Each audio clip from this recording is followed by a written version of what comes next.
Let's go Ravens! Something big is happening within the Baltimore Ravens organization right now, and if you think the roster is already set for 2026, you might want to think again. Decisions are being made behind closed doors that could completely change the team's course, and some names you trust today may not even be part of the plans tomorrow. The pressure is mounting, the competition is about to explode, and the next draft could trigger unexpected moves. But before revealing what's really happening and why this moment is so crucial for the Ravens' future, be sure to like this post right now, but only if you truly believe this team is about to achieve something special. And I want to hear the opinions of true fans in the comments. Right, I believe in the Ravens. We will come back stronger in 2026. Let's see how many optimistic fans are supporting this team, no matter what happens. Because what I'm about to share with you might test that optimism. Now let's get straight into what I've been hearing, because there are some names on this roster that are firmly on the hot seat, and not just fringe players. We're talking about guys who could lose starting roles, fall down the depth chart, or even find themselves out of Baltimore altogether. Starting on the offensive side of the ball, the situation at center is one of the most pressing concerns. Right now, Corey Bullock is in line to be the starter if the season began tomorrow, but there's very little confidence internally that he's the long-term answer. The departure of Tyler Linderbaum to Las Vegas created a massive void, and while the organization made a smart financial decision not to match that high price tag, it leaves them in a vulnerable position. From everything I'm hearing, the Ravens are almost guaranteed to address this in the draft, possibly even in the first round. That alone puts Bullock in a very difficult spot, where he's likely viewed more as a backup than a reliable starter. Then you look at the wide receiver room, and Dayton Wade is another name that stands out. There was real excitement around him when he first entered the league as an undrafted free agent, but the production simply hasn't followed. No real impact in 2025, minimal contribution the year before, and now with the expectation that Baltimore will add at least 2 receivers in the draft. Wade's chances of making the final 53-man roster are slipping quickly. It's a tough reality, but in the NFL, potential only buys you so much time. On the offensive line, Andrew Voorhees is another player feeling the pressure. The addition of John Simpson in free agency was a clear signal that the team is not satisfied with the current situation. Voorhees has had opportunities, 32 starts over the past 2 seasons, but inconsistency, especially in pass protection, has raised serious concerns. And with the possibility of more competition coming through the draft, his role is far from secure. Now shifting to the backfield, Rasheen Ali finds himself in a very delicate position. Even though he's currently listed as the RB3 behind Derrick Henry and Justice Hill, his lack of impact last season is hard to ignore.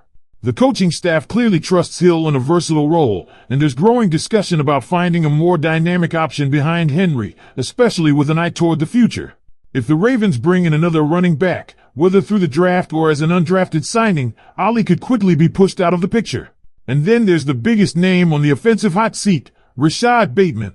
This is where things get really interesting. After signing an extension, expectations were high, especially following his strong 2024 season. But 2025 was a major step backward, just 224 yards and 2 touchdowns on 19 catches. For a former first-round pick, that's simply not enough. The front office is actively looking to upgrade the wide receiver position, and if they find someone they believe can step in immediately, Bateman could even become a trade candidate. That's how serious the situation is right now. And the truth is, this isn't just about individual performance, it's about a team that knows it needs to reload and come back stronger after falling short of its ultimate goal. The Ravens are clearly preparing to make bold moves, and no position group is safe from scrutiny. Now shifting over to the defensive side of the ball, and this is where things get even more intense, because there are some serious questions about depth, durability, and long-term roles that could reshape this entire unit going into 2026. Let's start with a name that many fans had high hopes for, Adisa Isaac. What we've seen so far has been incredibly frustrating, and unfortunately, it's not even about performance, it's about availability. Since being drafted, injuries have completely derailed his development. He was brought in as an athletic pass rusher with a high ceiling, but if you can't stay on the field, none of that matters. And here's the reality, the Ravens are not going to sit still at that position. If they draft another edge rusher, and all signs point to that happening, there are only so many spots available. Players like Tavius Robinson and Mike Green already have a foothold, and any new addition could push Isaac completely out of the rotation, or worse, off the roster entirely. Now when you look at the secondary, there's another interesting case developing with TJ Tampa.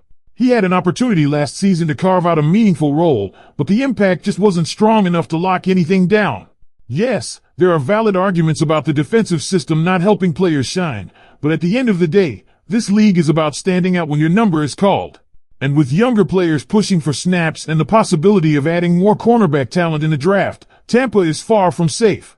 At linebacker, the situation with Trenton Simpson is one that really stands out. Statistically, he had a solid 2025 season, but if you watched closely, you know the numbers don't tell the full story. He hasn't shown that ability to be a true difference maker on the field, and that's a problem for a team with championship aspirations.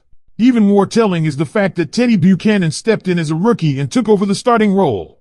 That says everything about how the coaching staff views the position right now. And with a strong linebacker class in this upcoming draft, the Ravens are expected to add even more competition. This could very well be Simpson's last opportunity to prove he belongs as a key piece of this defense. Moving into the trenches, Broderick Washington is another name you need to keep an eye on. The Ravens are almost certainly going to reinforce the defensive tackle position in the draft, and that directly impacts his role. He's been a reliable rotational player, but if new talent comes in, especially someone drafted in the early or middle rounds, his snap count could drop significantly. And in this league, once your role starts shrinking, it doesn't take long before your spot is in jeopardy. But the biggest and most shocking name on this defensive hot seat list is Marlon Humphrey. This is where things really heat up. We're talking about a player who has been a cornerstone of this defense, but 2025 was a major disappointment compared to expectations, especially considering his contract. He's being paid at a premium level, and the performance simply didn't match that investment. Now, there's growing belief that if the Ravens target a nickel corner or another defensive back in the draft, it could signal preparation for a future without Humphrey. And here's where it gets even more interesting. There's even speculation that the team could explore trade options to gain additional draft capital. Imagine that scenario for a second. This is not a small shift. We're talking about potential foundational changes on both sides of the ball. The Ravens are clearly not satisfied with standing still. They want competition, they want production, and they're willing to make tough decisions to get back into Super Bowl contention. And that brings us to the bigger picture. This draft is not just about adding talent, it's about sending a message. No job is guaranteed. No contract is untouchable.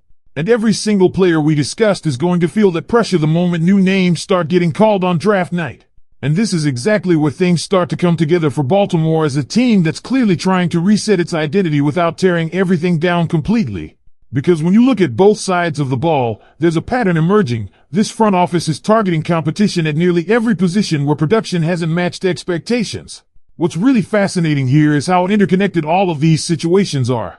If the Ravens draft a corner early, that doesn't just impact Marlon Humphrey, it reshapes the entire secondary rotation.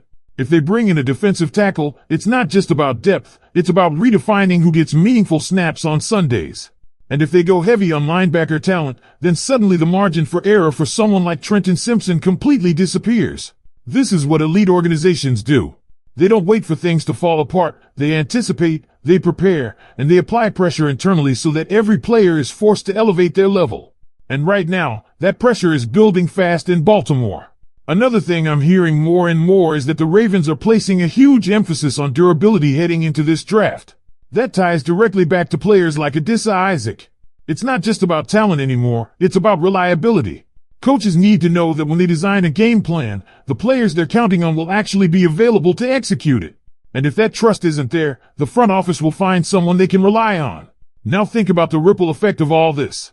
Younger players, especially those who haven't fully proven themselves yet, are going to feel